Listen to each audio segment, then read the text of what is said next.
creó el instituto, pero no lo reguló y lo derivó a una ley inferior, no una ley constitucional, sino una ley inferior, la manda de poder ponerlo en funcionamiento. Y solamente le fijó algunas pautas. La primera de ellas, que es la que está cuestionada por muchos actores de la comunidad jurídica, que es que el organismo sea un organismo que sea compensado, que tenga una equilibrada conformación. La equilibrada conformación, como usted decía, multisectorial, nosotros decimos multiestamentario, que es, en definitiva es la misma idea, significa que ningún sector pueda tener mayoría sobre otros sectores. Bien, en esta conformación actual, que son 13 ustedes, hay 7 políticos y hay 5 integrantes de los otros estamentos. De los otros estamentos.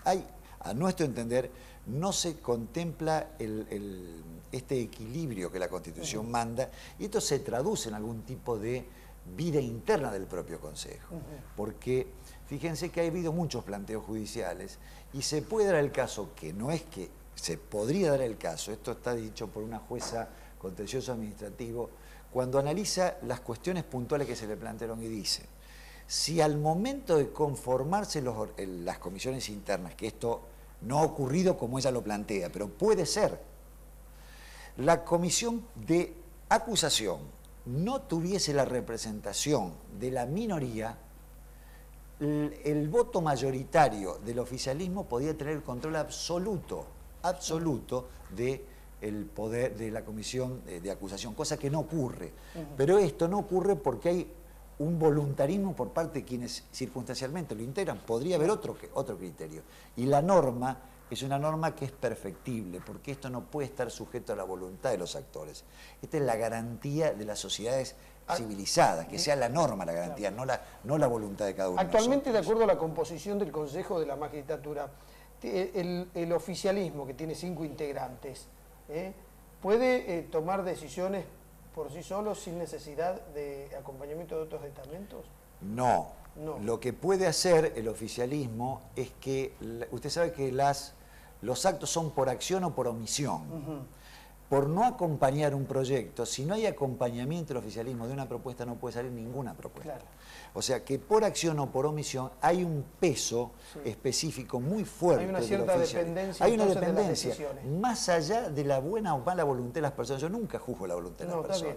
Hay que juzgar las cosas por sus consecuencias y por sus resultados objetivos. Claro. No tengo ninguna duda de la honorabilidad de ninguno de los miembros del Consejo de la Magistratura, pero tengo claro que el funcionamiento institucional debe ser lo suficientemente asegurado por la propia norma. Doctor Candiotti, el sector político, cuando habla de estos órganos, sostienen que no puede haber un equilibrio de sectores porque ellos tienen mayor legitimidad que los demás. A ver, lo que usted decía, ¿quién elige a un juez? Unas cuantas personas. En cambio, el sector político viene de una exposición frente a todo el electorado. Sí. Y que hay como 2 grados de legitimidades. Lo he escuchado, conozco ese argumento. Yo creo que frente a ese argumento hay que plantear en realidad cómo se constituyen las legitimidades de origen y de ejercicio, por un lado. Por otro lado, las diferentes composiciones y las diferentes representaciones que existen. Yo podría decir que hay organismos constitucionales o legales creados luego de 1994, como por ejemplo la Comisión Nacional de Acreditación Universitaria, la CONEAU, que también tiene representaciones de parlamentarios, pero no de parlamentarios por sí, son representantes del Parlamento en nombre de la Cámara de Diputados, en nombre de la Cámara de Senadores. Este fue un debate que también hubo en la Cámara de Diputados, si los representantes debían ser legisladores o representantes de legisladores.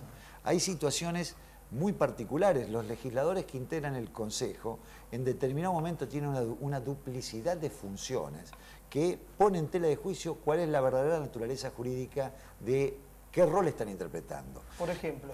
A ver, por ejemplo, durante la elección próxima pasada, el 28 de junio, cuatro de ellos, y en esto es un ejemplo que me permite poder hacerlo porque no es a favor de uno o a favor del otro. 4 legisladores, 2 por la mayoría y 2 por la minoría, fueron simultáneamente candidatos a cargos electivos y simultáneamente integraron la voluntad colectiva para designar ternas, para nominar, para formular acusaciones y demás.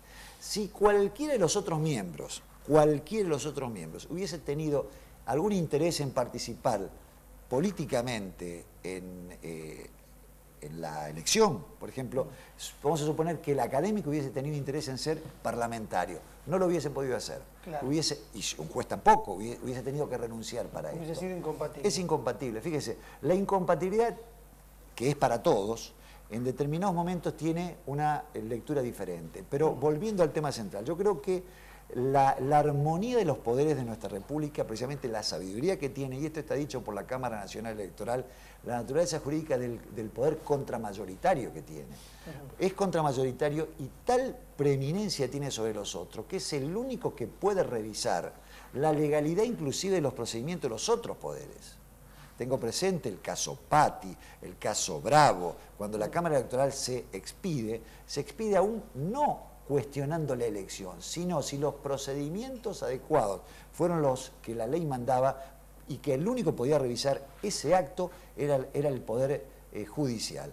El Poder Judicial tiene, en nuestra conformación republicana, tiene el hecho de ser el último poder que controla los otros poderes. Sí. Así funciona nuestra República, bien. Así manda la Constitución. Sí, esto les da un estatus a los jueces que a veces no lo pueden sostener con sus acciones.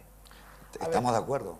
Estamos de acuerdo. Usted sabe que la queja mayoritaria de la sociedad es la lentitud de la justicia. Y es muy difícil hoy en día hacer frente a eso, a la lentitud de la justicia.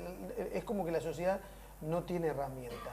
A veces hay fallos que no coinciden con las expectativas morales de la sociedad. Entonces uno dice, ¿el juez representa a la justicia o simplemente es una forma de interpretarla y a veces no coincide en la mayoría? A ver, le pongo un caso.